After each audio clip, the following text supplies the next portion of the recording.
কিয়ামত কবে হবে? কিয়ামত কবে হবে? আল্লাহ নবী বাবা কিয়ামত একদিন হবেই হবে। কবে হবে? আল্লাহু আলিমুল গায়ব, আল্লাহ পাক ছাড়া আর কেউ জানেন না।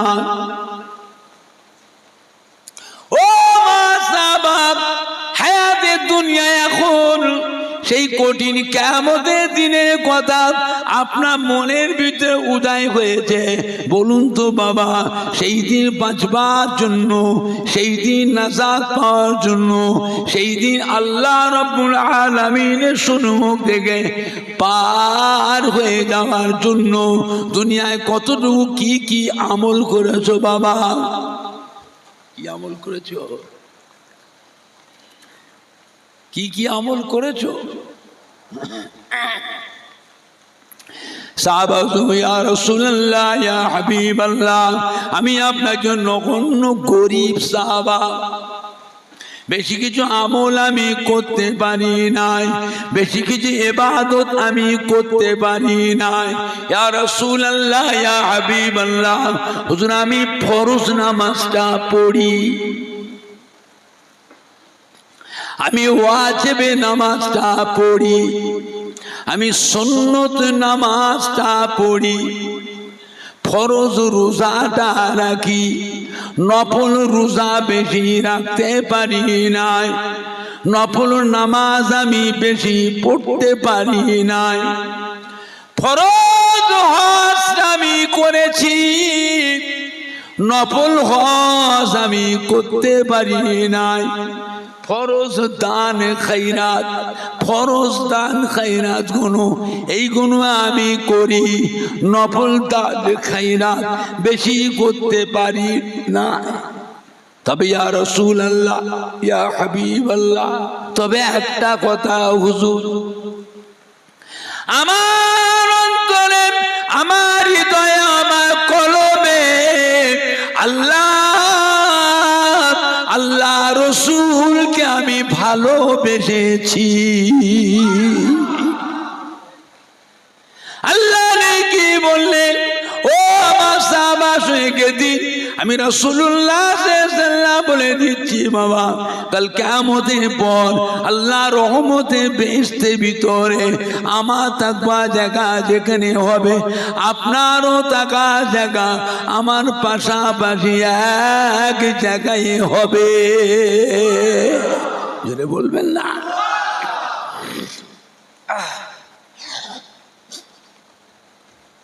আমার ভাইজানরা, বাপজানেরা, মক্কার কুফারে কুরাইশদের অত্যাচারে আল্লাহ নবী মক্কা শরীফ থেকে হিজরত করে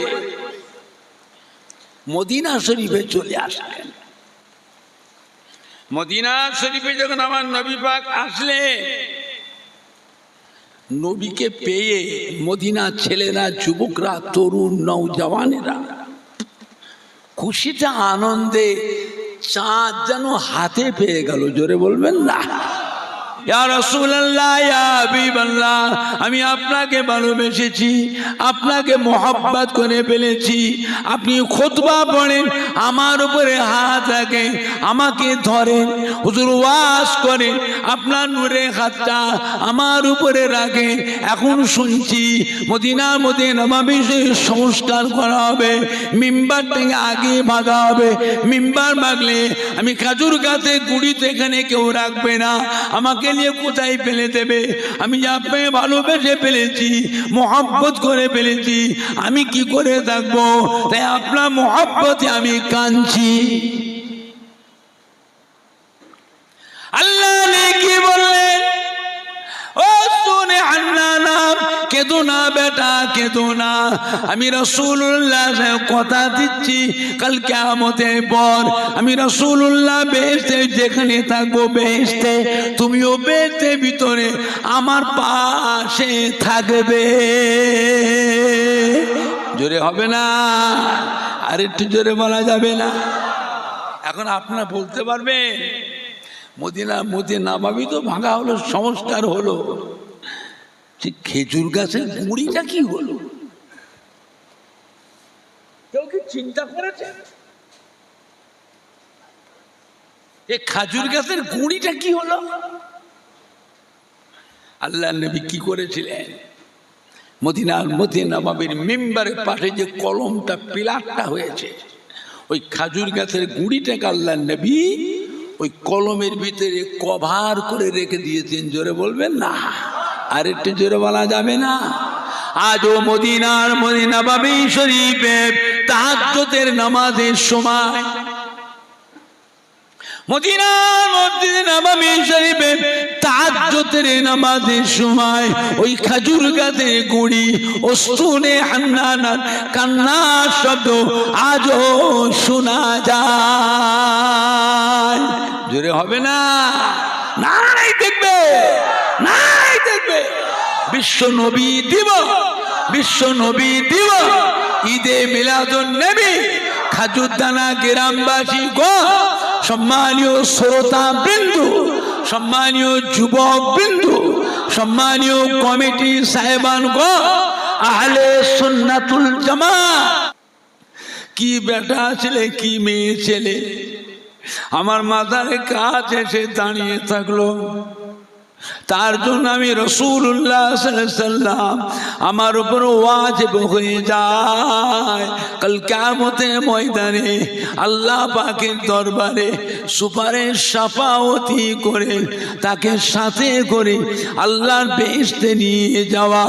এটা আমি নবী আমার উপরে ওয়াজিব হয়ে যায়।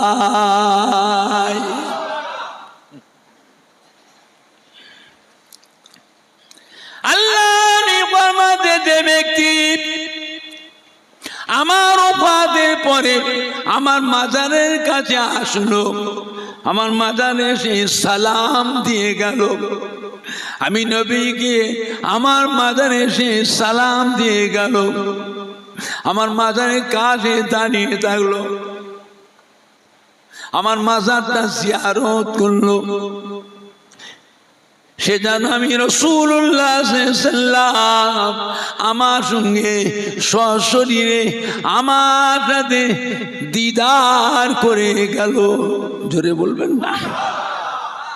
আমার সাথে জিন্দা জীবিত মুলাকাত করে গেল। জোরে বলুন। মান জারানি বাদা মামাতি ফাকান্নামা জারানি ফি হায়াতি আও কামা ক্বালা নবী সাল্লাল্লাহু আলাইহি ওয়াসাল্লাম।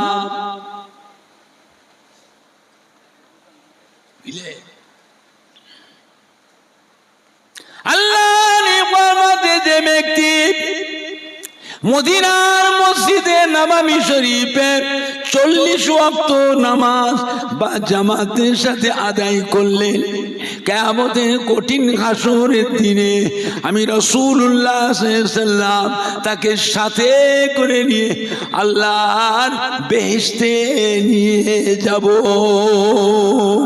জোরে বলবেন না? আল্লাহর নবীর কথার উপর কেউ সন্দেহ করে ঈমান থাকবে তো?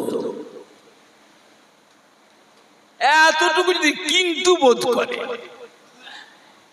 এতটুকু আলোচনা সমালোচনা করে, ঈমান থাকবে? কি হবে? কাফের হয়ে যাবে। কঠিন কথা। এই মাথায় টুপি থাকবে, দাড়িও থাকবে, নামাজও থাকবে, জব্বাও থাকবে, কিন্তু ঈমান থাকবে না। বুঝলে? নবীকে মানবে, মানার মতন মানতে হবে। একজন সাহাবা আল্লাহ নবীর সামনে কথা বলতে বলতে কথার আওয়াজটা একটু বেশি হয়ে গেছে, জোর হয়ে গেছে। নবীর কথার থেকে সাহাবার কথার আওয়াজটা একটু জোরে হয়ে গেছে। সঙ্গে সঙ্গে কুরআন পাক আয়াত নাযিল হয়ে গেছে। বুঝলে? কুরআন পাকের আয়াত নাযিল হয়ে গেছে। বুঝলে? আমার হাবিব বলে দিন, আপনার কথার উপরে যার কথার আওয়াজটা বেশি হলো তাকে শুনিয়ে দেয় তার জীবনের সারা জীবনের যত নেক আমল আছে আমি আল্লাহ বরবাদ করে দিলাম। দাও, ক্যান্সেল করে দিলাম। সাহাবা কাঁদতে কাঁদতে বাড়ি চলে গেছে। দরজা বন্ধ করে বাড়ি ভিতরে যে কাঁদছে। আল্লাহ নবী সাহাবাদের বলছেন, বাবু সাহাবাকে দেখছি না কেন বলতো, কোথায় আছে, যাও ডেকে নিয়ে এসো। ডাকতে গেছে, ঘরের ভিতরে বসে বসে কাঁদছে। আমি যাব না। কেন যাবে না? আমি মুনাফেক হয়ে গেছি, আমি মুনাফেক হয়ে গেছি, আমি তো জাহান্নামী হয়ে গেছি। আল্লাহ কোরআন শরীফে আয়াত নাযিল, আমি যাব না। আল্লাহ নবীর দরবারে যাবার মতন আমার আর নেই, আমার সব শেষ। সাহাবায়ে আল্লাহ রসুলকে শোনায়। আল্লাহ রসুল বলে, আমার সাহাবা আমাকে এত ভয় করে, আমাকে এত ভয় করে, যাও আমি রাসূলুল্লাহ সাল্লাল্লাহু আলাইহি ওয়াসাল্লাম তাকে মাফ করে দিলাম। সে জাহান্নামে ঢুকবে না, সে আল্লাহর বেহেশতি। জোরে বলবেন না, জোরে বলবেন না। যাও ডেকে নিয়ে এসো। ঘরে যে শুনিয়েছে, আল্লাহ রসুল আপনাকে মাফ করে দিয়েছেন, আল্লাহ রসুল বলেছেন আপনি বেহেশতি, আপনাকে ডাকছে। ও ঘর থেকে বেরিয়ে এসেছে হাসতে হাসতে। জোরে বলবেন না। আল্লাহ রসুলের দরবারে এসেছে, অন্য সাহাবারা হতো, তুই কত বড় ভাগ্যবান রে, তুই কত বড় ভাগ্যবান। আল্লাহ রসুল বলেছে তুই বেহেশতি, তুই জান্নাতি। জোরে বলুন না সুবহান। আপনি জানেন নবী যেটা বলবে সেটা আল্লাহ পাক শরীয়ত করে দেন। জোরে বলবেন না। আমার নবীর কথাটা হলো আল্লাহ শরীয়ত। বুঝতে পেরেছেন? আমার ভাইজানরা, বাপজানেরা, যুবকেরা, মদিনার মসজিদে নববী শরীফে আল্লাহ নবী ওয়াজ করতেন। সমস্ত সাহাবায়ে কেরাম গণেরা আল্লাহ নবী চতুর্পাশে গোল করে ঘিরে বসে হুজুরের জবান মোবারকের ওয়াজ শুনছেন। মদিনার মসজিদে নববী শরীফে বারান্দায় একজন সাহাবা বসে বসে আমার নবী পাকের চাঁদ মুখের পানিতে ঝরঝর ঝরঝর করে কাঁদছে। ওয়াজ করতে করতে আল্লাহ নবী লক্ষ্য পড়ে গেল। এমনি করে জিজ্ঞাসা, বাবা কাঁদছেন কেন? বারান্দায় একা বসে বসে কাঁদছেন কেন বাবা? কি হয়েছে বাবা? এদিকে উঠে এসো, আমার কাছে সব সাহাবাজন উঠে এসে মদিনার মসজিদ নববীর ভেতরে আল্লাহ নবী পেছনে গিয়ে বসলেন। মাথা হেঁট করে ঝরঝর ঝরঝর করে কাঁদছে। আল্লাহ নবী জিজ্ঞাসা করছে, বাবা কি হয়েছে বাবা? কে কি বলেছে বাবা? কাঁদছেন কেন? সাহাবা কথা বলেন নাই, মাথা হাত করে কেঁদেই যাচ্ছে। আল্লাহ নবী জিজ্ঞাসা করছে, বাবা বাড়ি থেকে কোনো অশান্তি হয়েছে? ছেলে মেয়ের সাথে, বিবির সাথে ঝামেলা করে পালিয়ে এসেছো, ঘর থেকে বেরিয়ে এসেছো, মদিনা মসজিদে নববীর বারান্দায় বসে ছেলে মেয়েদের চিন্তায়, বিবির চিন্তায় কাঁদছো। লজ্জার কারণে তুমি বাড়িতে যেতে পারছো না, তাই মদিনার মধ্যে নববী বারান্দায় বসে ছেলে মেয়ে চিন্তায়, বিবি চিন্তায় বসে বসে কাঁদছো। সাহাবাগণ বললেন, ইয়া রাসূলুল্লাহ, ইয়া হাবিবাল্লাহ, আমি আমার সংসারের ব্যাপারে কাঁদি নাই, ছেলে মেয়ে চিন্তায় কাঁদি নাই, বিবি মায়ায় কাঁদছি না। আমি আপনার একজন নগণ্য গরিব সাহাবা, মনটা আমার চায় সব সময় আপনার নূরের চাঁদ মুখের পানে চেয়ে থাকি।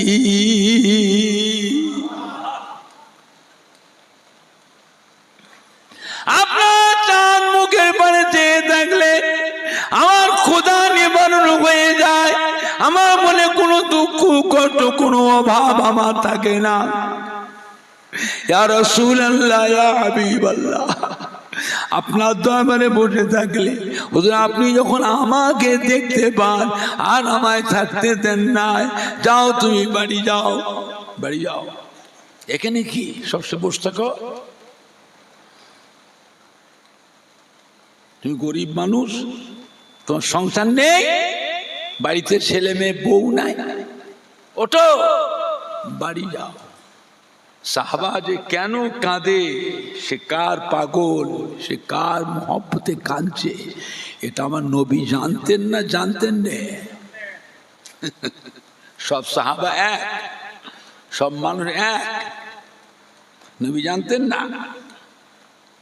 সাহাবাদের মধ্যে খাস মহব্বতি আছে না নাই, যে নবী ছাড়া কিছু বোঝে না? ইয়া রাসূলুল্লাহ, ইয়া হাবিবাল্লাহ, হুজুর আপনি যখন আমাকে দেখতে পান আর আমায় থাকতে দেন না, আমাকে ডেকে বাড়ি পাঠিয়ে দেন। আল্লাহর নবী গো, আপনি যখন বাড়ি যাওয়ার হুকুম করেন, আপনার হুকুমের বেয়াদবি করতে পারি না, আপনার হুকুমে আস্তে আস্তে বাড়ি যায়। বাড়ি যাওয়ার সময় আমার অন্তরের ভিতরে একটা জ্বলন শুরু হয়ে যায়, আপনার দিদারে জ্বলন, আপনার চাঁদ মুখটা দেখবার জ্বলন শুরু হয়ে যায়। জ্বলে জ্বলে জ্বলে জ্বলে জ্বলে জ্বলে বাড়িতে যায়, কাজ কাম করি, সংসার দেখাশোনা করি, ছেলে মেয়ে বিবি বাচ্চাদের তত্ত্বাবধান করি। ইয়া রাসূলুল্লাহ, ইয়া হাবিবাল্লাহ, আমার অন্তরের জ্বলন যখন বেশি হয়ে যায়, আমাকে আর কাজ কাম ভালো লাগে না, সংসার আর ভালো লাগে না, ছেলে মেয়ে আর ভালো লাগে না, বিবি আমায় ভালো লাগে না, ভালো লাগে শুধু আপনার নূরের চা মুখটা এক নজর দেখতে।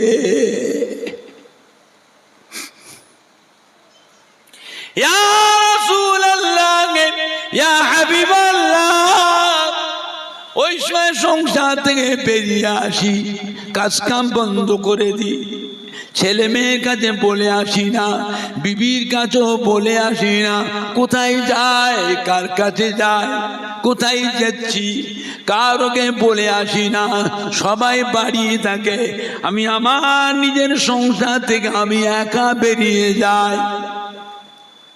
বেরিয়ে এসে টুক টুক টুক টুক করে হাঁটি, মদিনা শরীফের রাতে রওনা হয়ে আসি। মরুভূমিতে যখন আসি, মরুভূমিতে এসে ছুটি, ছুটে ছুটে ছুটে ছুটে এসে মদিনা মসজিদে নববী বারান্দায় দাঁড়িয়ে এক নজর আপনার চাঁদ মুখটা এক নজর দেখার সাথে সাথে আমার অন্তরের জ্বলন ঠান্ডা হয়ে যায়। জোরে হবে না? জোরে হবে না? ইয়া রাসূলুল্লাহ, ইয়া হাবিবাল্লাহ, আপনার চাঁদ সাথে সাথে আমার অন্তরে জ্বলন ঠান্ডা হয়ে যায়।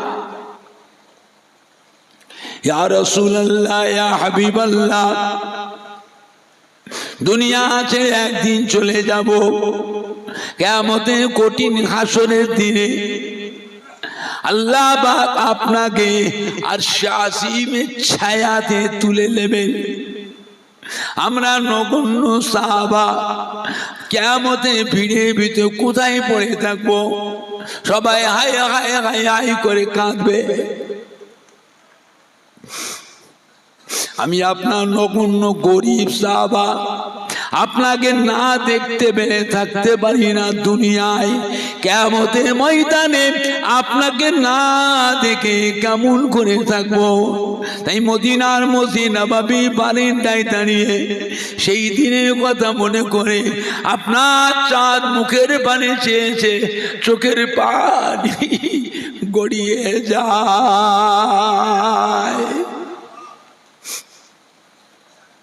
আল্লাহ কি বলেছিলেন? ও আমার সাহাবা, কেঁদো না বাবা, কেঁদো না, সবর করো, আমার সামনে রকম করে কেঁদুনি বাবা, আমার সামনে কেঁদুনি বাবা।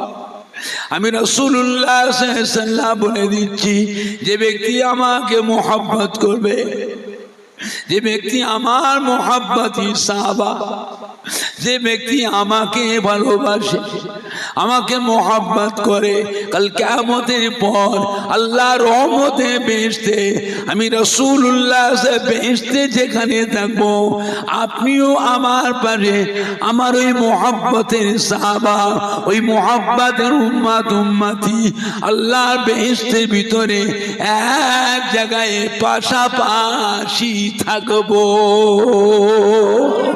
জোরে হবে না? জোরে হবে না? নারাই দেখবে, নারাই দেখবে।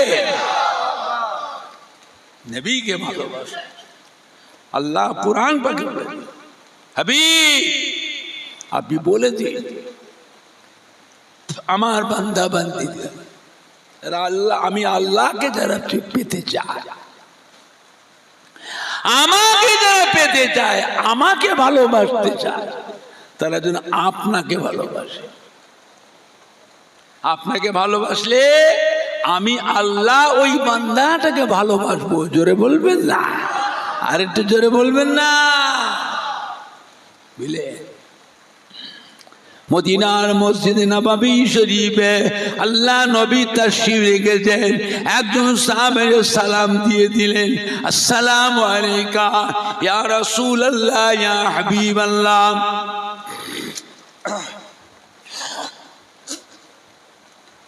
আল্লাহর নবী সালামের উত্তর দিয়ে জিজ্ঞাসা করলে, কি খবর বাবা?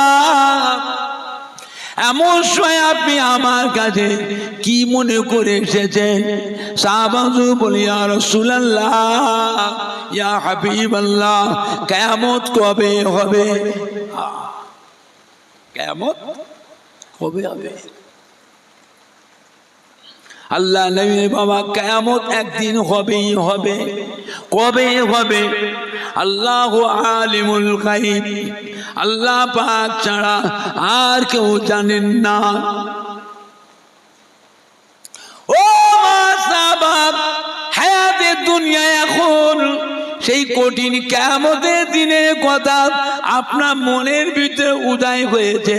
বলুন তো বাবা, সেই দিন বাঁচবার জন্য, সেই দিন নাজাত পাওয়ার জন্য, সেই দিন আল্লাহ রাব্বুল আলামিনের সম্মুখ থেকে পার হয়ে যাওয়ার জন্য দুনিয়ায় কতটুকু কি কি আমল করেছো বাবা?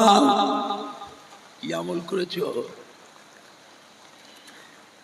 কি কি আমল করেছো? সাহাবা, ইয়া রাসূলুল্লাহ ইয়া হাবিবাল্লাহ, আমি আপনার জন্য নগণ্য গরিব সাহাবা, বেশি কিছু আমল আমি করতে পারি নাই, বেশি কিছু ইবাদত আমি করতে পারি নাই। ইয়া রাসূলুল্লাহ ইয়া হাবিবাল্লাহ, হুজুর আমি ফরজ নামাজটা পড়ি, আমি ওয়াজিবে নামাজটা পড়ি, আমি সুন্নত নামাজটা পড়ি, ফরজ রোজাটা রাখি, নফল রোজা বেশি রাখতে পারি নাই, নফল নামাজ আমি বেশি পড়তে পারি নাই, ফরজ হজ আমি করেছি, নফল হজ আমি করতে পারি নাই, ফরজ দান খায়রাত, ফরজ দান খায়রাত গুলো এই গুলো আমি করি, নফল দান খায়রাত বেশি করতে পারি না। তবে ইয়া রাসূলুল্লাহ ইয়া হাবিবাল্লাহ, তবে একটা কথা হুজুর, আমার অন্তরে, আমার হৃদয়ে, আমার কলবে আল্লাহ রসুলকে আমি ভালোবেসেছি। আল্লাহ কি বললেন? ও আমার সাহাবা শুনে রেখে দিন, আমি রাসূলুল্লাহ সাল্লাল্লাহু বলে দিচ্ছি বাবা, কাল কিয়ামতের পর আল্লাহ রহমতে বেহেশতের ভিতরে আমার তাকওয়া জায়গা যেখানে হবে, আপনারও তাকা জায়গা আমার পাশাপাশি এক জায়গায় হবে। জোরে বলবেন না?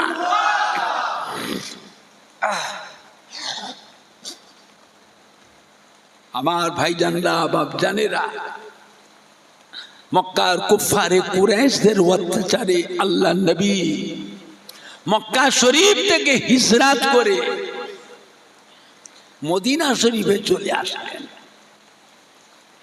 মদিনা শরীফে যখন আমার নবী পাক আসলেন, নবীকে পেয়ে মদিনা ছেলেরা, যুবকরা, তরুণ নওজওয়ানেরা খুশিতে আনন্দে চাঁদ যেন হাতে পেয়ে গেল। জোরে বলবেন না? নবী বসেছিলেন উটের পিঠে, ছেলেরা, বাচ্চারা, যুবকরা কেউ গাছে চড়ে, কেউ ছাদের উপর থেকে, পাহাড়ের উপর থেকে, সব মরুভূমির দিকে সব চেয়েছে, দেখছে হয় নবী আসছে। উটের পিঠে নবী আসছে। নবী যখন মদিনাতে পৌঁছে গেলেন, মদিনার ছেলেরা, যুবকরা, বাচ্চারা, কোচিরা কি করেছিলেন?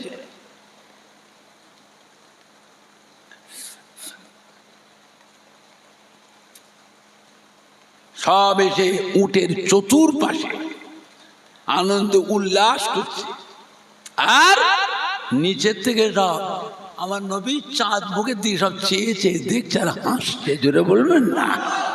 হাসছে। আল্লাহ নবী কি করেছিলেন জানেন? হ্যাঁ, উটের পিঠের উপর থেকে নবী নিচেই নেমে পড়েছিলেন। উটের পিঠ থেকে নিচেই নেমে পড়েছিলেন।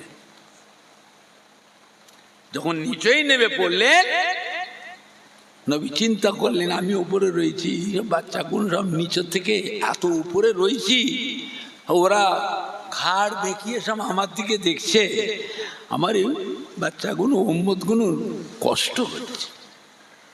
নবী যখন নিচেই নেমে পড়লেন, সবাই নবীকে কি করেছিলেন?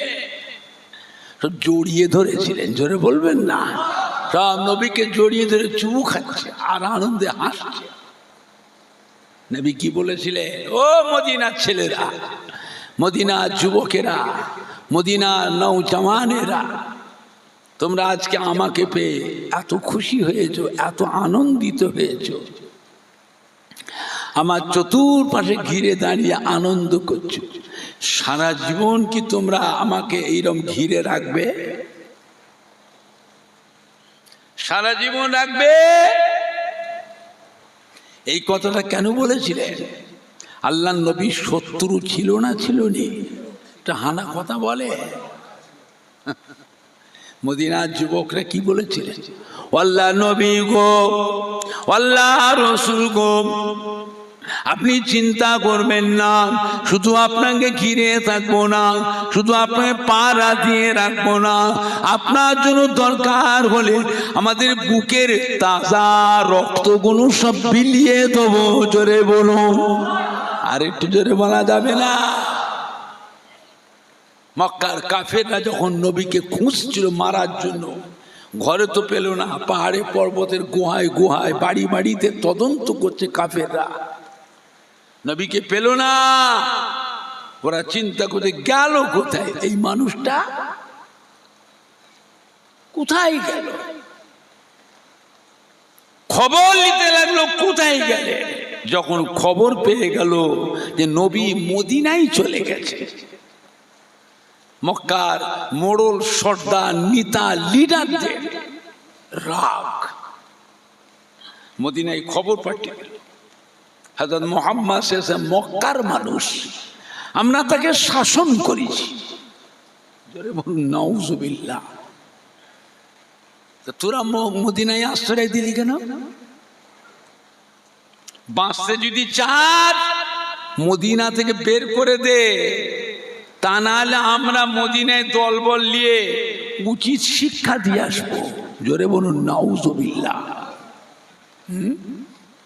উচিত শিক্ষা দিয়ে আসবো। আর কি বলতো, মদিনার মানুষকারে বলতো মক্কার মোড়লরা ওরা চাষা, ওদের বুদ্ধি শুদ্ধি নাই, ওরা হলো চাষা।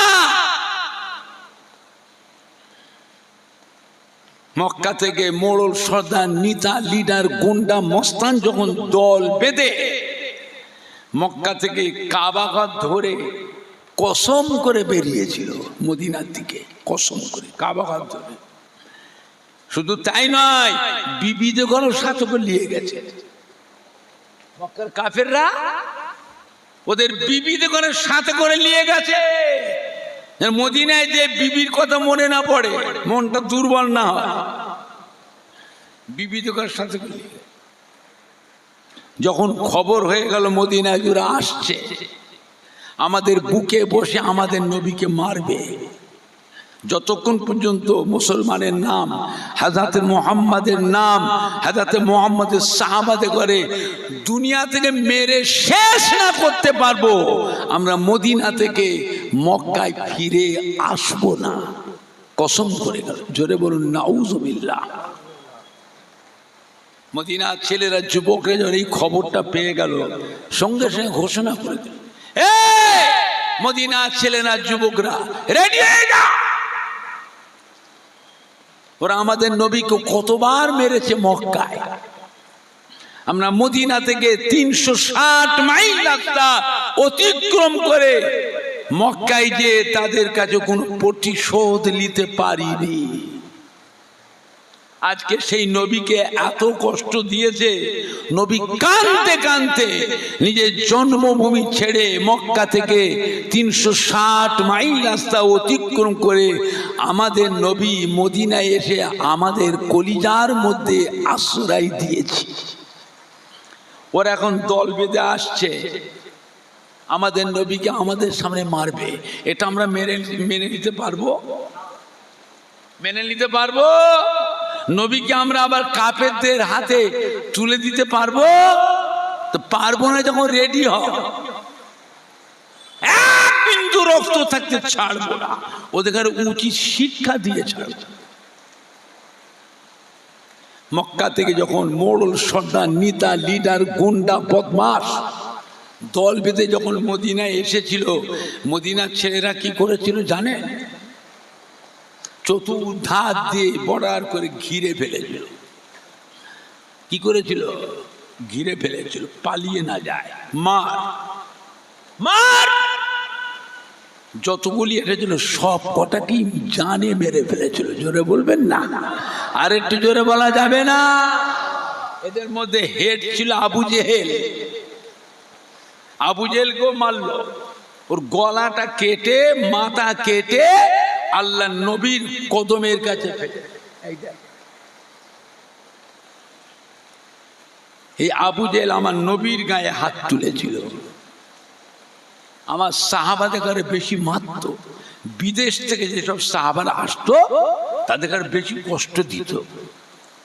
অন্যান্য রাজ্য থেকে, অন্যান্য দেশ থেকে যারা আসতো তাদের ঘরে বেশি কষ্ট দিত। ওকে মেরে গলাটা কেটে মাথাটাকে আল্লাহ নবী পায়ের সামনে এসে গেল। নবী পাক খুশি হয়ে গেছিলেন। জোরে বলবেন না, আর একটু জোরে বলা যাবে না? আজ থেকে ইসলামের বড় শত্রুকে আল্লাহ পাক ধ্বংস করে দিয়েছেন। জোরে বলুন না সুবহান। নবী খুশি হয়ে কি করেছিলেন? দুটো হাত তুলে আল্লাহ পাকের কাছে দোয়া করেছে, আল্লাহ আপনার হুকুমে আমি মক্কা থেকে মদিনায় এসেছি। মদিনার ছেলেরা, যুবকরা, তরুণ, নওজওয়ান, মুরব্বীরা আমাকে এত ভালোবেসেছে, এত সম্মান করেছে, আমার এত খেদমত করেছে। আমি নবী মদিনার মানুষদের উপরে খুশি হয়ে গেলাম। আল্লাহ আমি নবী খুশি হয়েছি, আপনিও খুশি হয়ে যান। আল্লাহ আপনি মক্কা শরীফকে কবুল করেছেন, আপনি মদিনা শরীফকেও কবুল করে নেন। আল্লাহ মদিনার মাটিতে আপনি রহমত, বরকত নাজিল করে দেন। জোরে বলবেন না, আর একটু জোরে বলা যাবে না? আমার ভাইজানরা, বাপজানেরা, নবী মদিনা শরীফে এসে নামাজ পড়েন কোথায়? মসজিদে কুবা। মসজিদে কুবা মদিনা শরীফ থেকে 3 মাইল দূর। নবী পায়ে হেঁটে হেঁটে মসজিদে কুবা থেকে নামাজ পড়ে আসে। নবী আমার মক্কা শরীফের মানুষ, কাবার পাশেই তো নবীর ঘর। হুজুর আম্মা হযরতে আমিনা রাদিয়াল্লাহু আনহা যে ঘরে থাকতেন, যে ঘরে আল্লাহ নবী তো আল্লাহ হয়েছিলেন, মৌলুদুন নবী যেটাকে বলা হয়, যে ঘরটা আজও মক্কা শরীফে আছে না? না, সৌদির বাদশা ওটাকে কুতুবখানা করেছে, লাইব্রেরি করেছে। ওই জায়গা মানুষের ভিড় হয়, কি মেয়ে ছেলে কি বেটা ছেলে, ওই জায়গায় গিয়ে দোরা কাজ করে নামাজ পড়ে, কেউ কোরআন শরীফ পড়ে, কেউ দুটো হাত তুলে চোখের পানি ফেলে কেঁদে কেঁদে দোয়া করে। আল্লাহ নবী যে ঘরটা, হুজুর আম্মা যে ঘরে থাকতেন, যে ঘরে আল্লাহ নবী ভূমিষ্ঠ হয়েছিলেন, ওই জায়গায় গিয়ে দোয়া করলে দোয়াটা আল্লাহ পাকের দরবারে কবুল হয়ে যায়। আমার নবী সেই ঘর থেকে বেরিয়ে এসে আল্লাহর কাবা, ঘর থেকে বেরিয়ে এসে আল্লাহর কাবা। আর মদিনা হচ্ছে কি 3 মাইল হাঁটতে হচ্ছে। মরুভূমির দেশ, পাহাড় পর্বতের দেশ, গরম না ঠান্ডা তাও জানে না। আরে বাবারি কঠিন গরম, কঠিন গরম।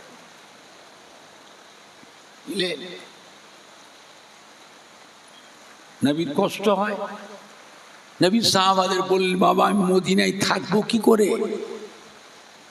আমার কষ্ট হচ্ছে বাবা, এই মদিনায় থাকবো কি করে? সাহাবারা বলল যে আপনার কি প্রয়োজন বলেন, আমরা করে দিচ্ছি। তাই বলে আপনাকে মদিনা থেকে আর যেতে দেবো না। এটা আমাদের অনেক দিনের সাধনা, অনেক দিনের আশা। আপনার কি প্রয়োজন আমাকে বলুন, আমাদের ঘরে আমরা করে দেবো। আল্লাহ নবী বলে, বাবা আমাকে মসজিদ করে দাও, আমাকে মসজিদ করে দাও। আর মসজিদ করতে গেলে জমির দরকার, তো খোঁজো, জায়গা কেনার ব্যবস্থা করো। সাহাবারা খুঁজে খুঁজে খুঁজে খুঁজে জায়গা, কেউ জায়গা বিক্রি করছে না, জায়গা বিক্রি হবে না বুঝলে। নবী মদিনা শরীফে আসাতে মদিনার জমির দাম বেড়ে গেল। কেউ জমি বেচছে না, যে যাই করুক। নবী মদিনায় আসার জন্য সারা পৃথিবীর মুসলমান মদিনায় নবীর জন্য আসবে না আসবে না? কথা বলে না? যে যাই করুক, কারবার করুক, ব্যবসা করুক, কারখানা করুক, দোকান করুক, ফ্যাক্টরি করুক, কেউ একটা চাদর বিছিয়ে, একটা বিছানা চাটাই বিছিয়ে যদি কিছু মাল নিয়ে বসে, তার বিক্রিটা কম হবে না বেশি হবে? জায়গা বিক্রি হবে না। সাহাবারা খুঁজে খুঁজে হায়রান পেরিশান হয়ে আল্লাহ নবীকে বলে, হুজুর জায়গা তো কেউ বিক্রি করছে না হুজুর। তাই তো রে বউ, জায়গা না হলে মসজিদ করবো কি করে? তাহলে কি হবে? নবী কি করলে? নিজে বেরিয়ে গিয়ে একটা জায়গায় গিয়ে দাঁড়ালে, দেখো তো এইখানটা মসজিদ করলে কেমন হয়? বলে, হুজুর আপনি যেটা ভালো বোঝেন। দেখো তো এই জায়গাটা কার, দেখো তো বাবা জায়গাটা কার। গোপনে, প্রকাশ্যে নয়, চুপি চুপি খুঁজলাম এই জায়গার মালিককে। খুঁজলে খুঁজলে সাহাবারা আসলেন, হুজুর জায়গাটা দুটো এতিমের জায়গা। কাদের জায়গা? দুটো এতিমের জায়গা। ঠিক আছে বাবা, হোক, ওই এতিম যুগ ছেলে দুটোকে আমার কাছে নিয়ে এসো। গোপনে, প্রকাশ্যে নয়, চুপি চুপি নিয়ে এসো। এতিম যুবক দুটোকে আল্লাহ নবীর কাছে আনা হলো। আল্লাহ নবীকে, বাবা আপনারা দুজনে কি জায়গার মালিক? বলে যে তা আপনার তো এতিম মানুষ, এতিম মানুষ জায়গাটা আমার কাছে বিক্রি করে, আমি এইখানটা আল্লাহর ঘর মসজিদ বানাবো। এতিম যুবক দুটো খুশি হয়ে গেল। ওগো আল্লাহর নবী গো, আজ আপনি মক্কা শরীফ থেকে 360 মাইল রাস্তা অতিক্রম করে আমাদের মদিনায় এসেছেন। আমাদের জায়গাটা আপনার পছন্দ হয়েছে।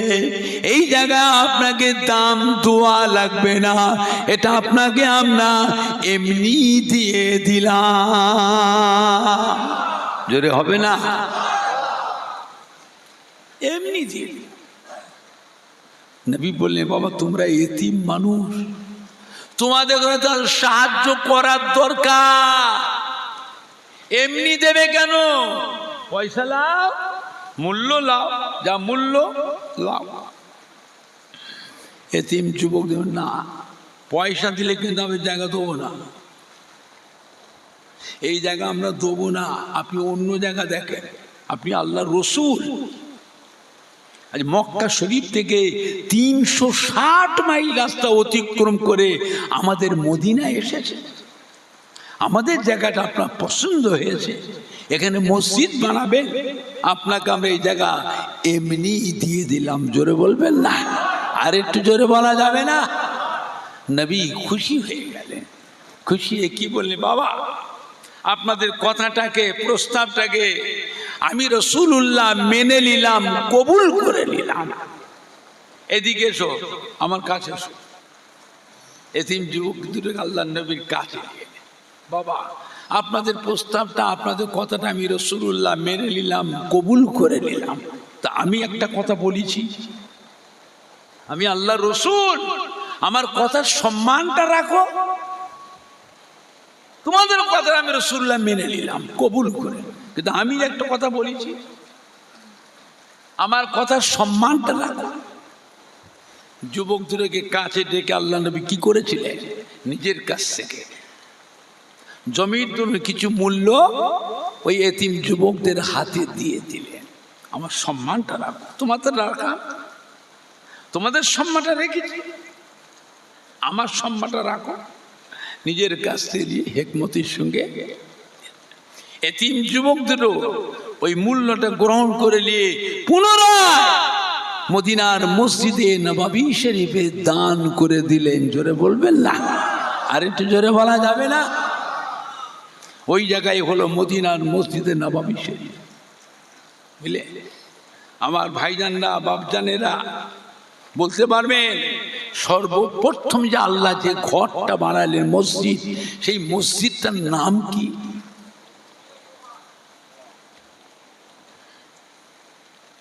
আল্লাহ পাক যে ঘরটা বানিয়েছিলেন মসজিদ, সেই মসজিদটা কোথায় আছে? একটা একটা ঝপঝপ করে আন্দাজে কথা বলে ফেলছেন। আপনি এটা কেন বলবেন? জানা থেকে বলো না, চুপ করে থাকো। সর্বপ্রথম যে আল্লাহ যে মসজিদ বানিয়েছিলেন, সেই মসজিদটার নাম হলো বাইতুল মামুর। আলেম মাওলানা আছে, হাফেজ সাহেব আছে, ঠিক বলিছি না ভুল বলিছি? কি নাম? বাইতুল মামুর। কোথায় আছে? 7 তবক আসমানের উপরে। এটা সর্বপ্রথম আল্লাহ বানালেন, যে ঘরটাকে আল্লাহর ফেরেশতারা তওয়াফ করে। জোরে বলবেন না?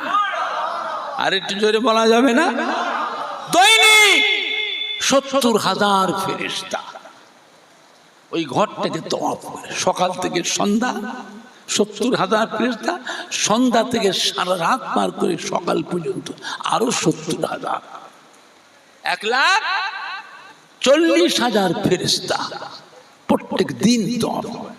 যে ফেরেশতা একবার তওয়াফ করেছে, কিয়ামত পর্যন্ত 2 বার তওয়াফ করার সুযোগ ওই ফেরেশতাটা আর পাবে না। বোঝেন আল্লাহর কি অসংখ্য ফেরেশতা। আল্লাহ রাব্বুল আলামিন ওই বাইতুল মামুর রয়েছে 7 তবক আসমানের উপরে। ওই বাইতুল মামুরের টানা টানে দুনিয়াতে আল্লাহ করলেন আল্লাহর কাবা বাইতুল্লাহ শরীফ। জোরে বলবেন না। কোন কারণে যদি আল্লাহ আসমানের ওই কাবাকে বাইতুল মামুর কি আল্লাহ নিচই নাবান, ঠিক দুনিয়ায় যে কাবা ঘর, ওই কাবা ঘরের ওপরেই এসে বসবে। জোরে বলবেন না। আমরা মানুষ বড় ভাগ্যবান, এই কাবা ঘরকে আমরা বারবার তওয়াফ করবার সুযোগ পাই। জোরে বলবেন না। আর একটু জোরে বলা যাবে না। ফেরেশতারা একদিন আল্লাহ পাককে বলল, আল্লাহ আমরা রাজধানীতে একটু যেতে চাই। আমরা আসমানে সবসময় রয়েছি, আল্লাহ আমরা একটু রাজধানীতে যাব, আপনি অনুমোদন দেন, পারমিশন দেন। রাজধানী কোনটা? 7 তবক আসমান 7 তবক জমিনের মাঝখানে হলো দুনিয়া। কেন যাবে না? আল্লাহ আপনার পিয়ারা হাবিবুল্লাহ জনাবে মুহাম্মদুর রাসূলুল্লাহ, সকলে বলুন না সাল্লাল্লাহু আলাইহি ওয়াসাল্লাম, আমরা একটু ওনার রওজা পাকে একটু সালাম দিতে চাই।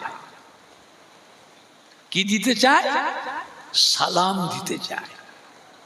আল্লাহ পাক মঞ্জুর করে যাও। কত ফেরেশতা? 70,000 ফেরেশতা। সকাল থেকে সন্ধ্যা পর্যন্ত আমার রাসূল পাকের রওজা পাকে ফেরেশতারা এসে সালাম জানায়। জোরে বলবেন না। আবার সন্ধ্যা থেকে সারা রাত পার করে ফজর পর্যন্ত আরো 70,000 ফেরেশতা আমার রাসূল পাকের রওজা পাকে সালাম দিতে থাকে। জোরে বলবেন না। যে ফেরেশতা একবার সালাম দিয়েছে, কিয়ামত পর্যন্ত 2 বার সালাম দেওয়ার সুযোগ ফেরেশতার পাবে না। আমরা মানুষ উম্মতে মুহাম্মাদি বড় ভাগ্যবান, আল্লাহ রাসূলের রওজা পাকে বারবার সালাম দেওয়ার সুযোগ আমরা পাই। জোরে বলবেন না। আর একটু জোরে বলা যাবে না। এখন মদিনার মসজিদ নববী শরীফ হলো, মদিনার মসজিদ নববী শরীফের ছাউনিটা কি দিয়ে? খাজুর গাছের পাতা। কিসের পাতা? খাজুর গাছের পাতা।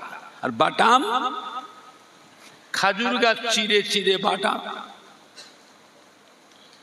আর পিলার, কলম, খাজুর গাছের গুঁড়ি। সে খাজুর গাছ আমার দেশের খাজুর গাছ নয়, ওই দেশের খাজুর গাছ ধরতে পারবেন না। আকার দিয়ে মক্কা মদিনার খাজুর 12 মাস হয়। সারা পৃথিবীর মানুষ মক্কা মদিনা সে খাজুর খায় না, খায় না। কথা বলে হয় কিরকম? 12 মাস হয়। আমাদের জন্য ডাব হয়, ডাব নারকেল হয় 12 মাস। মক্কা মদিনা সে খাজুরও হয় 12 মাস। জোরে বলবেন না।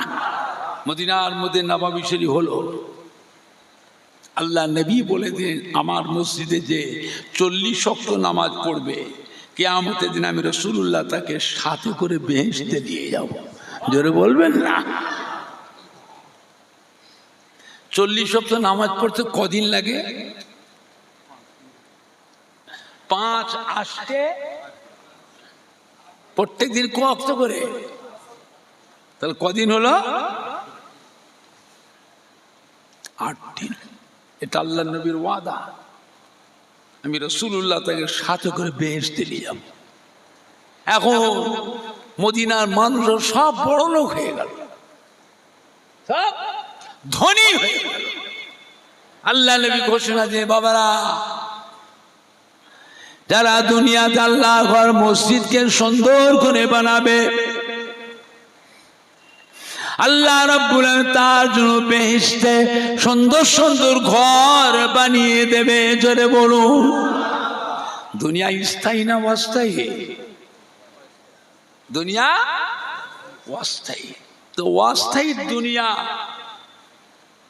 60 বছর, 63 বছর, 70 বছর, 75 বছর, 80 বছরের হায়াতে আমরা ঘুরছি।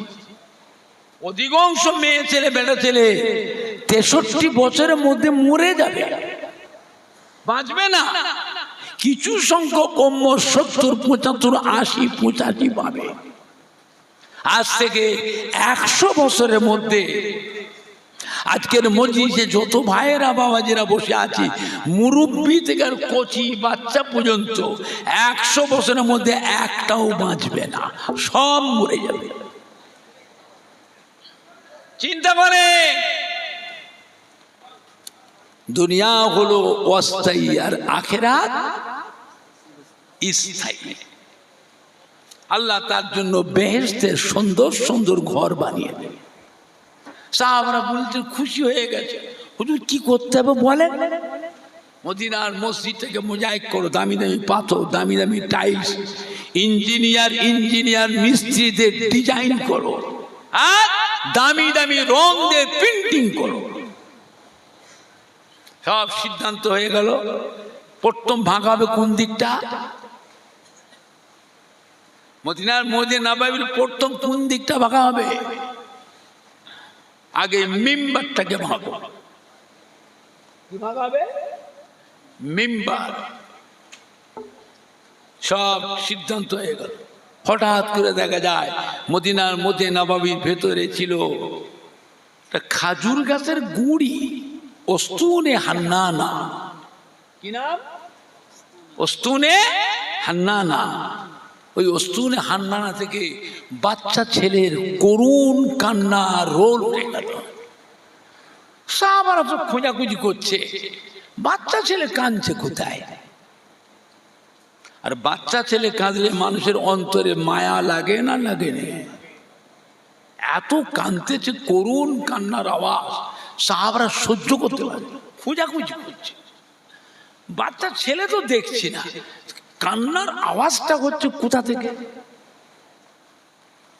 সাহাবারা খুঁজে খুঁজে গিয়ে দেখেন মদিনার মধ্যে নববী মিম্বারের পাশে ওস্তুনে হান্নানা, খাজুর গাছের গুঁড়ি।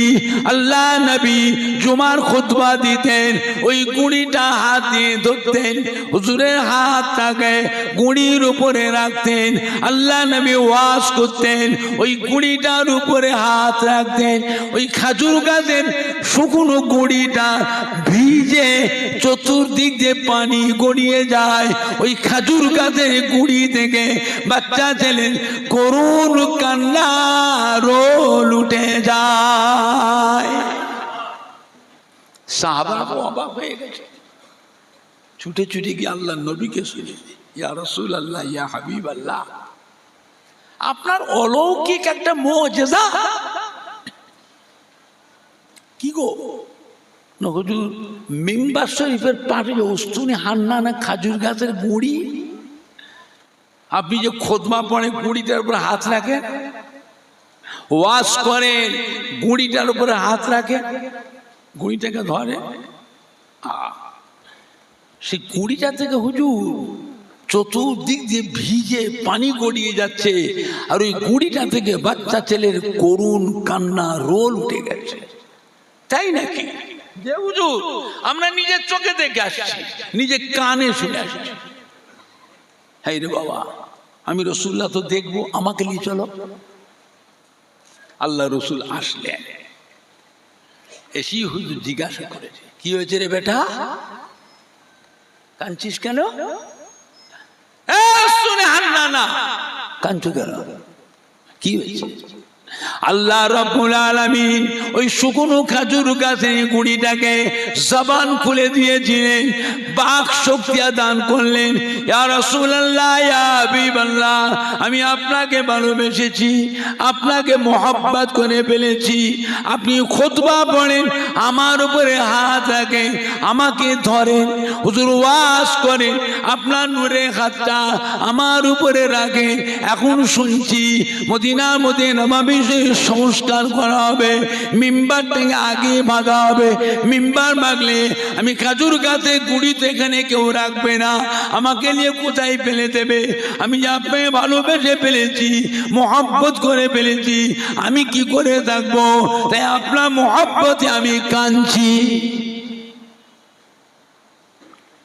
আল্লাহ কি বললেন?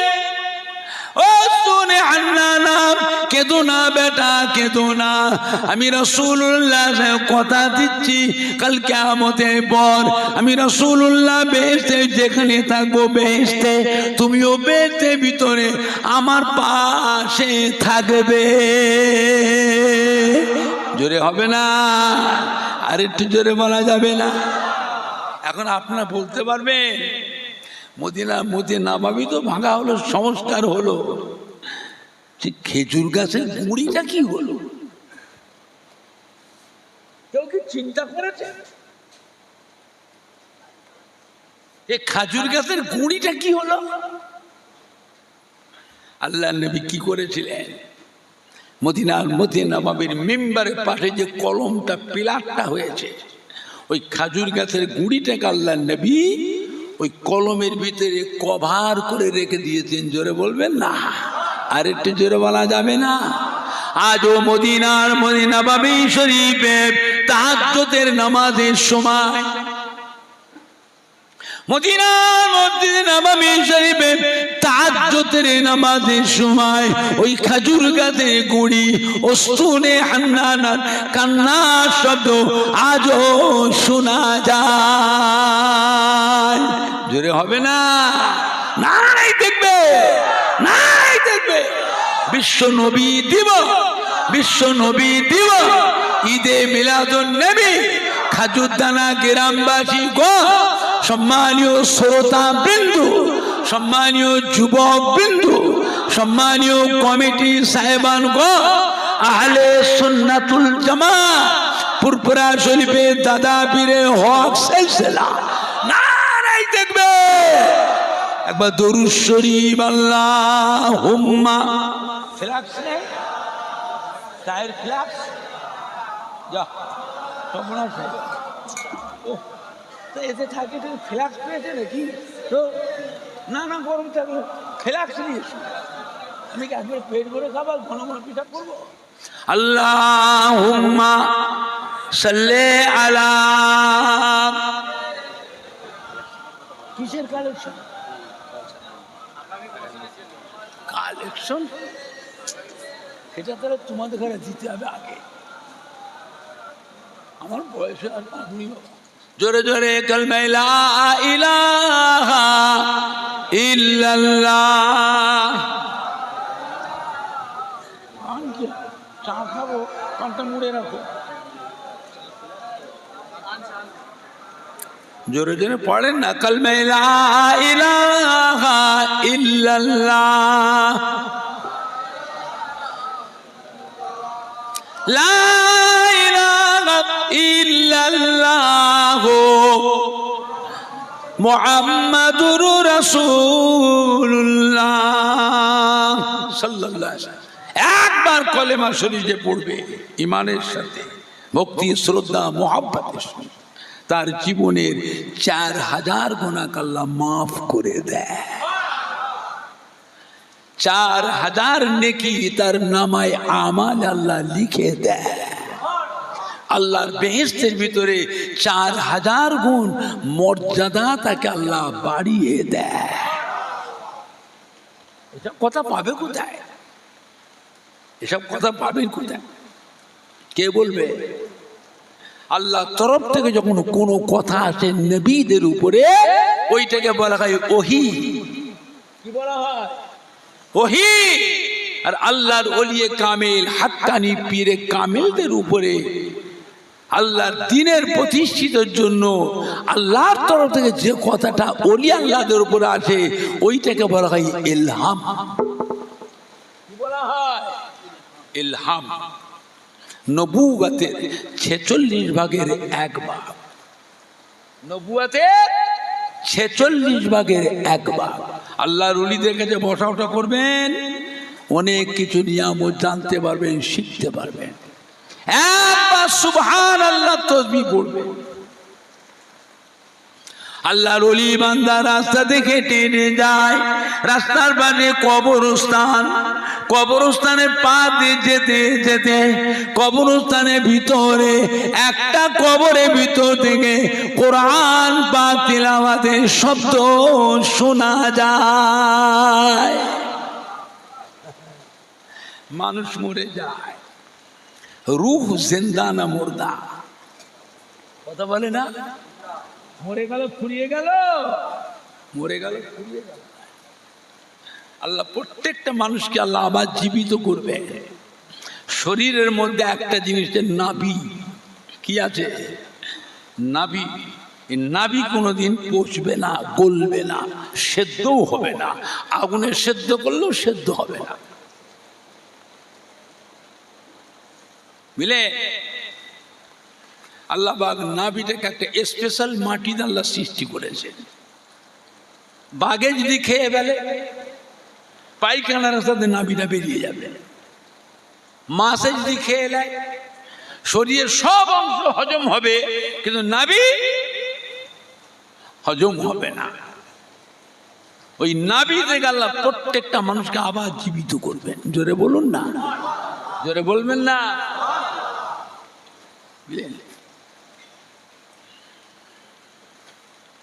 আমার ভাইজানরা, বাপজানেরা, যুবকেরা,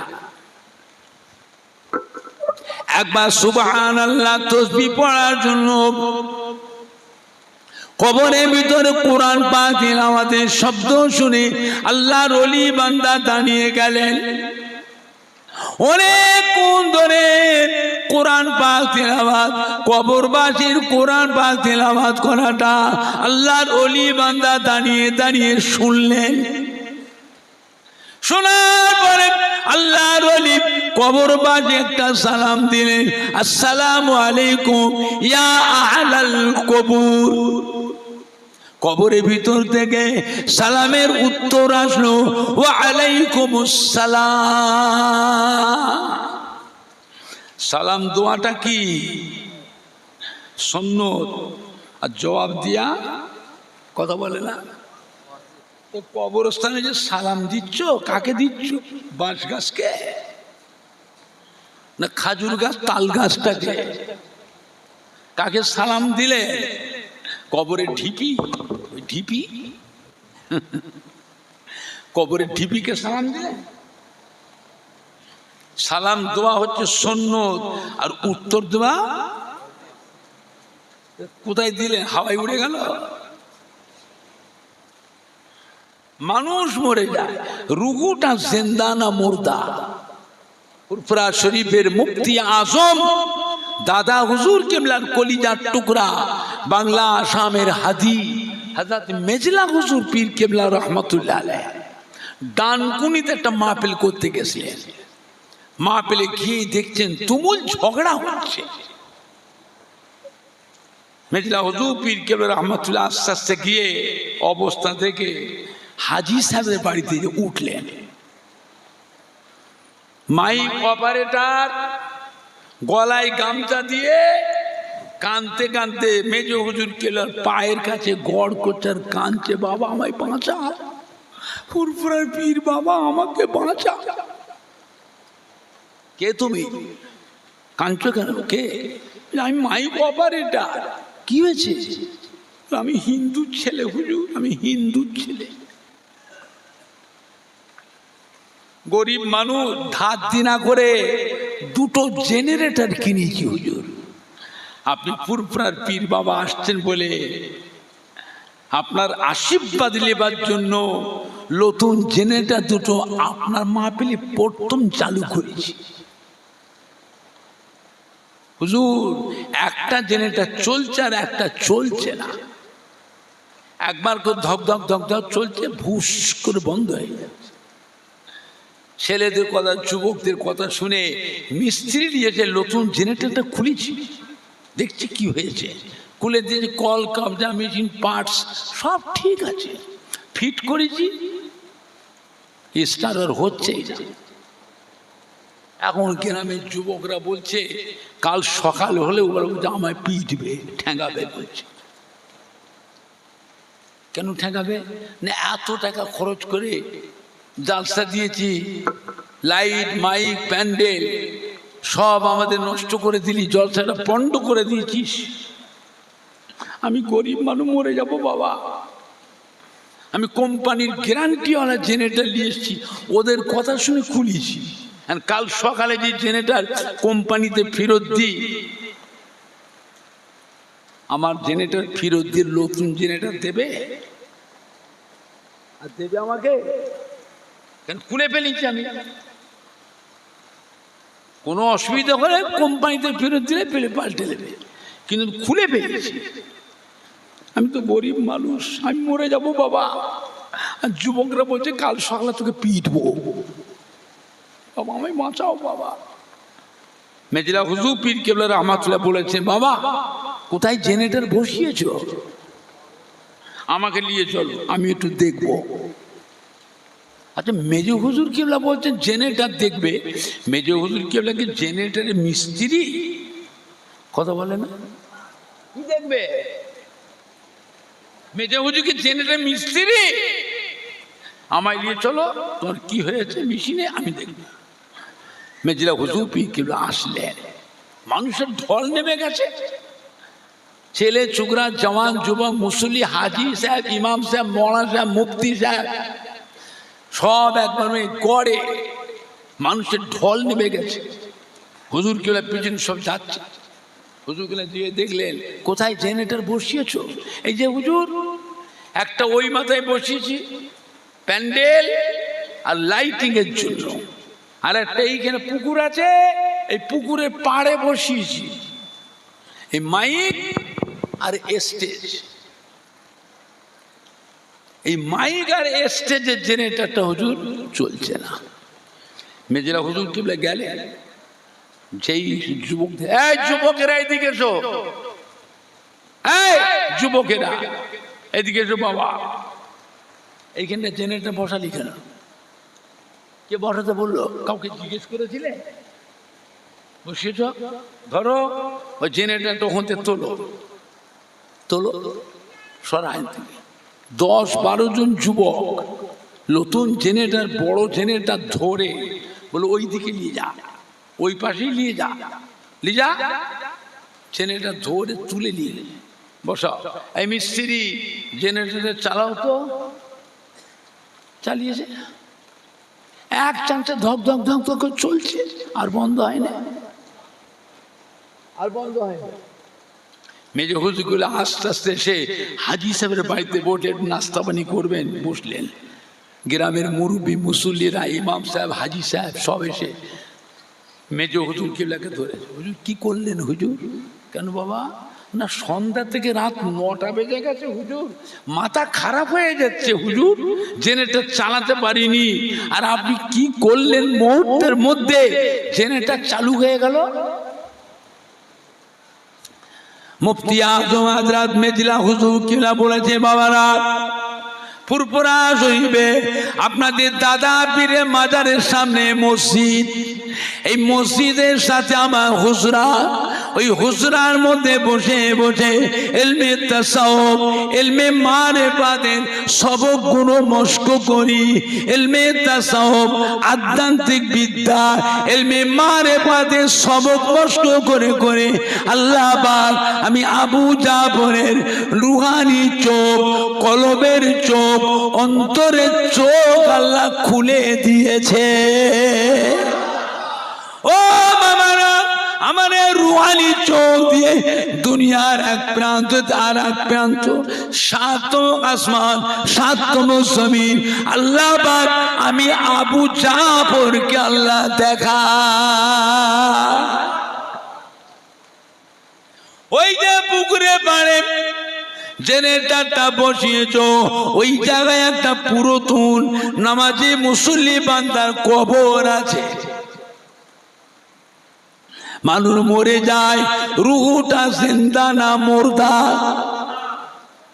ও রুগের উপরে কষ্ট হচ্ছে, এই জন্য আল্লাহ পাক ওই জেনারেটরটা বন্ধ রেখে দিয়েছে।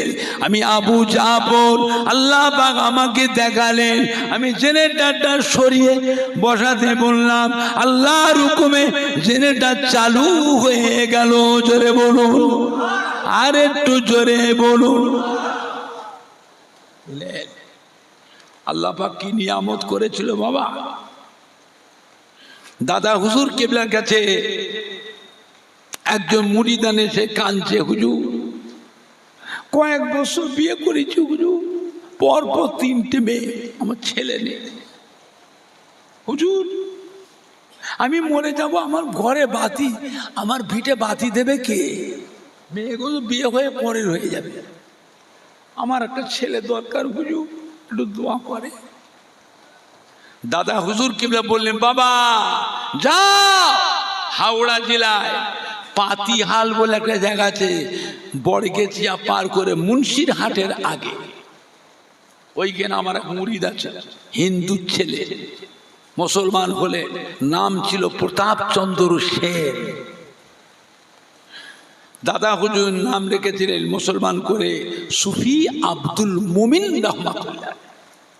ওনার কাছে যাও, আমার কথা যে বলবে আপনাকে হুজুর সালাম দিয়েছে, কি বলে আমাকে শোনাবে, যাও। বেচারা মুরিদানটা গিয়ে সুফি আব্দুল মুমিন আমাদের কুঁড়ে ঘরে থাকতেন, খাজুর গাছের পাতা বুঝলেন না, কুঞ্চি দিয়ে বেকারি দিয়ে দিয়ে ঝুপড়ির মধ্যে থাকতেন। অনেক গাইতে বলেছে যে ফুরফুরাশি মুজাদ্দিদুজ্জামান আপনাকে সালাম দিয়েছে। ওয়ালাইকুম আসসালাম। বাবা কি খবর বাবা? এই যে হুজুর আমার পরপর 3টে মেয়ে, ছেলে নেই, আমি হুজুরকে আগে বললাম দোয়া করতে, হুজুর আপনাকে পাঠিয়ে দেন, আপনি একটু দোয়া করে দেন। হযরত সুফি আব্দুল মুমিন রহমাতুল্লাহ বললেন, বাবা আমার হুজুর কিবলাকে যে বলবেন ওয়ালাইকুম আসসালাম, আমার হুজুরকে বলবেন ওয়ালাইকুম আসসালাম, যাও। আল্লাহর হুকুম বলে দিলেন, তোমার বিবির পেটে বাচ্চা আছে, ওটা ছেলে, বেটা ছেলে আছে, ওই ছেলের নামটাও সুফি সাহেব বলে দিয়ে এই নাম রাখবে। আল্লাহর হুকুম বুঝলেন না। বাচ্চা যখন খালাস হয়েছে, খুশি, ওর বিবি করে খুশিতে 4টে সোনার ঢিলা, গেনি সোনা, গেনি সোনা বোঝেন? গেনি সোনাতে হার হবে না, কানবালি হবে না, টাইরা লত হবে না, টিকলি হবে না, ওতে ভেজাল দিতে হবে। কথা মানে 24 কার 22 কার, যারা সোনার লাইনে কাজ করে আমার কথা তারা বুঝবে, বুঝলেন না। ওতে ভেজাল দিতে হবে, তামা পেতল ভেজাল দিলে তো সোনার জিনিস তৈরি হবে, হার হবে, টায়রা হবে, বুঝলেন না, কানে বালি হবে, নথ হবে, বুঝলেন না, চুড়ি হবে। গেনি সোনা তাতে হবে না, ওতে তামা ভেজাল দিতে হবে। গেনি সোনার 4টে ঢিলা হাতে দিয়েছে, যেটা সুফি সাহেবকে নজরা দিয়েছ, হুজুর দোয়া করেছেন, আল্লাহ বেটা ছেলে দিয়েছে। সুফি আব্দুল মুমিন রহমতুল্লাহ আলাইহির কাছে এসে লোকটা যখন সোনার ঢিলাটা নজরা দিতেছে খুশি হয়ে, সুফি আব্দুল মুমিন রহমতুল্লাহ আলাইহি পেশাব করে মাটির ঢিলা দিয়ে কুলুক লাই না, কুলুক আপনাদের কি বলে, কথা বলে না, কুলুক নিয়ে টল আসছিলেন, আর ওই মানুষটা এসে দাঁড়িয়ে আছে। সুফি আব্দুল মুমিন কুলুক অবস্থায়, এই কি খবর? বলে হুজুর আপনি দোয়া করেছিলেন, আল্লাহ আমাকে বেটা ছেড়ে দিয়েছে হুজুর। তা আমার বিবি খুশি হয়ে এই 4টে গেনি সোনা আপনাকে নজরানা দিয়েছে। না বাবা আমি লোভ না, বাবা আমি লোভ না, বাবা তুমি যাও, আমি বাবা ওই কুঁড়ে ঘরেতে ঘর নেই, দৌড় নেই, কিচ্ছু নেই, ওই খাজুর গাছের পাতা খড় দিয়ে এই দিয়ে ঝুপড়ি করে থাকি, আমি সোনার জিনিস লোভ না, আমার ঘরে চোর ঢুকবে, চোর ঢুকবে। আগে চুরি চামারি হতো না, হতো নি, কথা বলে না তো, বাপরে বাপ, চোর যদি কারো বাড়িতে পড়তো, ওই গ্রামের কোনো মানুষ আর ঘর থেকে বেরোতো নি, ওই ব্যক্তিকে মেরে ধরে ঠেকিয়ে পিটিয়ে সব বার করে নিয়ে যেত।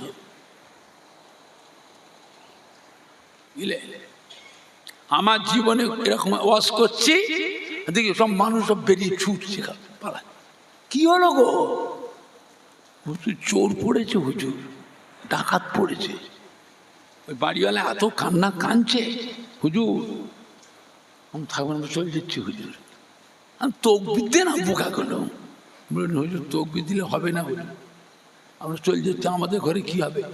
ও বাবা, যখন বেরিয়ে গেছে চোরগুলো রাস্তা থেকে হাম, এই কোথায় যাচ্ছিস? যা যে বসবি যা। হুজুর একলা বসে আছে, মানুষের বলছে হুজুর চোরগুলো ডাকাত হুজুর বলছে আপনার কথা, আপনি চেনেন নাকি? দেখেছো কি সব মনে দেখেছো? আমি নিজে একলাই তাকবীর দিচ্ছি, একলাই আল্লাহু আকবার বলছি, একাই তাকবীর দিচ্ছি, একাই আল্লাহু আকবার বলছি, বুঝলে কি অবস্থা থাকে। এখন সুফি আব্দুল মুমিন বলবো না বাবা, না হুজুর আপনি ল্যান হুজুর, আমার বিবি দিয়েছে হুজুর, আমার বিবি খুশি হয়ে আপনাকে, আমি লোবো না, তুই ভাগ এখান থেকে বেরো। তবু জিদাদিজি করছে। সুফি আব্দুল মুমিন সাহেব কি করলে জানো? একটা জীবনীর কিতাব আছে আরিফে রব্বানি। সুফি আব্দুল মুমিনের জীবনীর নাম কি? আরিফে রব্বানি কিতাবটার নাম। এরম মোটা কিতাব। সুফি আব্দুল মুমিন সাহেব যে মাটি ঢিলার কুলুক নিয়েছিলে, ওই কুলুকটা বার করে ধর, এই ধর, হাত খোল, হাত পাত ধর, মুঠো কর, খুলবি নি, খুলবি নি, ঘরে যে খুলবি যা। ঘরে নিয়ে যে দেখছে সুফি আব্দুল মুমিন রহমাতুল্লাহ আলাইহির পিশাবের কুলুকটা সোনার একটা ঢিলা হয়ে গেছে। আল্লাহর ওলিদের কারামত, কারামতুল আউলিয়া ও হাক্কুন, ইহানাতুল উলামা ও কুফর, বুঝলেন? দেখাচ্ছে তুই সোনা দেখাতে এসছিস। পরে সুফি আব্দুল মুমিন সাহেব দাদা হুজুরের মুরিদ, তার পিশাবের কুলুক যদি সোনার ঢিলা হয় তো দাদা হুজুরের পিশাবের ঢিলা থেকে হিরে হতে পারে না? হীরের দাম বেশি না সোনার দাম বেশি? কথা বলে না। হীরের দাম বেশি না সোনার দাম বেশি? তো মুরিদের পিশাবের কুলুক যদি সোনা হতে পারে, পীরের পিশাবের কুলুক, দাদা হুজুরের পিশাবের কুলুকটা হিরে হতে পারে না? দেখায় না বলে দাদা হুজুর পেলে মুরিদ আনতে করে, খলিফাতে করে মুরিদদের কাছে প্রতিষ্ঠিত করেছিলেন। দাদা হুজুর নিজে বলছেন বসিরাতে আল্লামা হযরতে মাওলানা রুহুল আমিন সাহেবকে, আমি আবু বকর আমার ইলমে লাদুন্নি থেকে আল্লামা রুহুল আমিনকে আমি একটু দিয়েছি। জোরে বলবেন না? আর একটু জোরে বলা যাবে না? দাদা হুজুর কিবলা নিজেকে মানুষের কাছে কারামত দেখিয়ে বড় হতে চান, আমার খলিফাতে করে দাদা হুজুর কিবলা এমনি করে করে মুরিদদের কাছে প্রতিষ্ঠিত করেছিলেন। ফুরফুরা সবসময় আসতে হবে না, যা যখন যেটা প্রয়োজন হবে মৌলানা বাদ আল্লামা রুহুল আমিন সাহেবের কাছে গেলি সব কিছু পাবে। জোরে বলুন না সুবহান। আমার ভাইজানরা, বাপজানেরা, যুবকেরা, কবরে যখন সালাম দিয়েছেন, কবরে ভিতরে সালামের উত্তর আসলো। আল্লাহ জিজ্ঞাসা করতেন, ও কবরবাসী আল্লাহ নেক বান্দা কবরে শুয়ে শুয়ে কোরআন পাক তিলাওয়াত করছেন কতদিন? কবরের ভিতরে জবাব আসছে, ও আল্লাহর ওলি বান্দা আমি একজন হাফেজে কোরআন, আমি একজন হাফেজে কোরআন, কবরে শুয়ে শুয়ে 5000 বার কোরআন পাক খতম করে ফেলেছি। আপনি আল্লাহর ওলি বান্দা, আমি খুশি হয়ে 5000 বার কোরআন পাক খতমের নেকিটা আপনাকে দিয়ে দিলাম। আপনি আল্লাহর ওলি বান্দা, একবার সুবহানাল্লাহ তাসবিহ পড়েছেন, একবার সুবহানাল্লাহর তাসবিহ নেকিটা আমি কবরবাসী আমার 5000 বার কোরআন পাক তিলাওয়াতের বিনিময় আপনাকে দিয়ে দিলাম।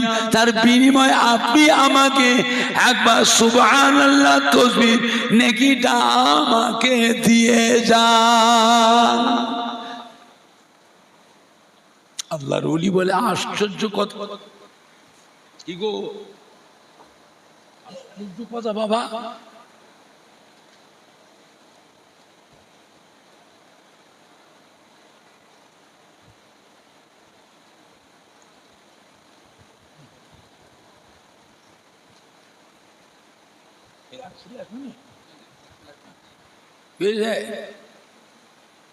আশ্চর্য কথা, 5000 বার কোরআন পাক খতমের নেকি দিয়ে দিচ্ছেন, আর একবার সুবহানাল্লাহ তাসবিহ নেকিটা চাইছেন। ব্যাপার কি? কবর ভিতরতে জবাব আসছে, আল্লাহর ওলি বান্দা কিয়ামত পর্যন্ত যদি কবরে শুয়ে শুয়ে কোরআন পাক খতম করি, আল্লাহ পাক আমাকে একটা নেকিও আল্লাহ আমাকে দেবেন না। আপনি আল্লাহর ওলি বান্দা, একবার সুবহানাল্লাহ তাসবিহ পড়েছেন, আল্লাহ পাক খুশি হয়ে 7 আসমান 7 জমিনের মাঝখানে যতটা জায়গা ফাঁকা আছে, একবার সুবহানাল্লাহ তাসবিহ পড়ার বিনিময় অতটা জমিন, যতটা আসমান, 7 আসমান আর জমিনের মাঝখানে যতটা জায়গা ফাঁকা আছে, সম্পূর্ণ জায়গাটায় আপনার নামায় আমাল আল্লাহ নেকি দিয়ে পরিপূর্ণ করে দেয়। আল্লাহর ওলি বান্দা কবরে শুয়ে শুয়ে কিয়ামত পর্যন্ত কোরআন পাক খতম করলেও আল্লাহ একটা নেকি আমাকে দেবেন না। নেকি কামাই করবার জায়গা হলো দুনিয়া ঠিকানা। যা করবার দুনিয়ায় করে লাও, দুনিয়াতে করে লাও। নেকি কামাই করবার জায়গা হলো দুনিয়ায় ঠিকানা। বুঝলে? আল্লাহর ওলি হযরত হাসান বসরি রহমাতুল্লাহ আলাইহি রাস্তাতে হেঁটে হেঁটে যাচ্ছে, রাস্তার পাশেই কবরস্থান। আল্লাহর ওলি দিয়ে সালাম দিলেন, কবরস্থানের পাশে দাঁড়িয়ে কোরআন পাক তিলাওয়াত করলেন, দোয়া দরুদ পড়ে 2 হাত তুলে মোনাজাত করে নেকিটা আল্লাহর ওলি হযরত হাসান বসরি রহমাতুল্লাহ আলাইহি চোখের পানি ফেলে কেঁদে কেঁদে দোয়া করছেন। নেকিটা নিয়ে কবরবাসীদের রুহে রুহে রুহে রুহে নেকিটা বন্টন করে দিয়ে বকশে দিলেন। মোনাজাত শেষ করে আল্লাহর ওলি হযরত হাসান বসরি রহমাতুল্লাহ আলাইহি কাশফুল কবুরের দোয়াটা পড়লেন। কাশফুল কবুর বলে একটা দোয়া আছে ইলমে তাসাউফের ভিতরে, ইলমে মারিফাতের কিতাবের মধ্যে। ওই দোয়াটা পড়লে পরে তেলাওয়াত করার সাথে সাথে সমস্ত কবরবাসীদের সঙ্গে সাক্ষাৎ নসিব হয়ে যায়। আল্লাহর ওলি হাসান বসরি রহমাতুল্লাহ আলাইহি কাশফুল কবুরের দোয়াটা পড়ার সঙ্গে সঙ্গে সমস্ত কবরবাসীরা কবর থেকে রুহানি হালতে উঠে দাঁড়িয়ে আল্লাহর ওলি হযরত হাসান বসরি রহমাতুল্লাহকে সালাম দিলেন। আল্লাহর ওলি হযরত হাসান বসরি রহমাতুল্লাহ জিজ্ঞাসা করেছিলেন, ও কবরবাসী ভাইরা, ও কবরবাসী বাবাজিরা, ও কবরবাসী মা বোনেরা, ও কবরবাসী মহিলারা, কেমন আছেন বাবা? কবরে কি হালতে আছেন? কবরের জিন্দেগিটা কিভাবে কাটছে বাবা? আমাকে একটু শোনাও বাবা। আমি আমার কবরের চিন্তায় বড় চিন্তিত হয়ে আছি। কবরের ভিতর থেকে সমস্ত মুর্দারা জবাব দিয়েছিলেন, উত্তর দিয়েছিলেন, ও আল্লাহর ওলি ও হযরত হাসান বসরি রহমাতুল্লাহ আলাইহি এই কবরস্থানটাতে 70,000 মুর্দার কবর আছে, 70,000 মুর্দার কবর আছে। আপনি দোয়া করেছেন, আল্লাহ পাক আপনার দোয়াকে কবুল করে নিয়ে 70,000 কবরবাসী জীবনের গুনাহগাল্লা মাফ করে দিয়ে, কবরের আযাবকে মাফ করে দিয়ে, আমাদের কবরগুলো আল্লাহ পাক দয়াময় দয়া করে মেহেরবানি করে নূরুন আলা নূর করে দিয়েছে।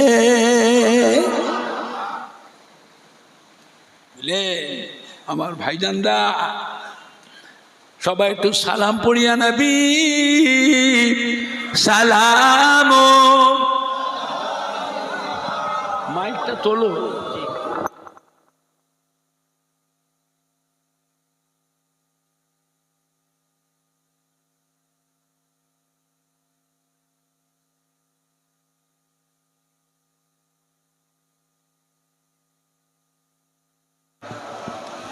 সামনের দিকে আগিয়ে আসে, বাবা একটু সরে সরে সামনে আসে, একটু কাছে কাছে এসো, ঠেসে ঠেসে অত ফাঁকা কেন? লোক বাইরে দাঁড়িয়ে আছে, জায়গা পাচ্ছে না বলে লোক বাইরে দাঁড়িয়ে আছে, অথচ ফাঁকা করে দেবে। একটু চেপে চেপে আসে, সরে আসে, সামনে সরে আসে, একটু মোহাব্বতে পড়িয়া নবী সালাম।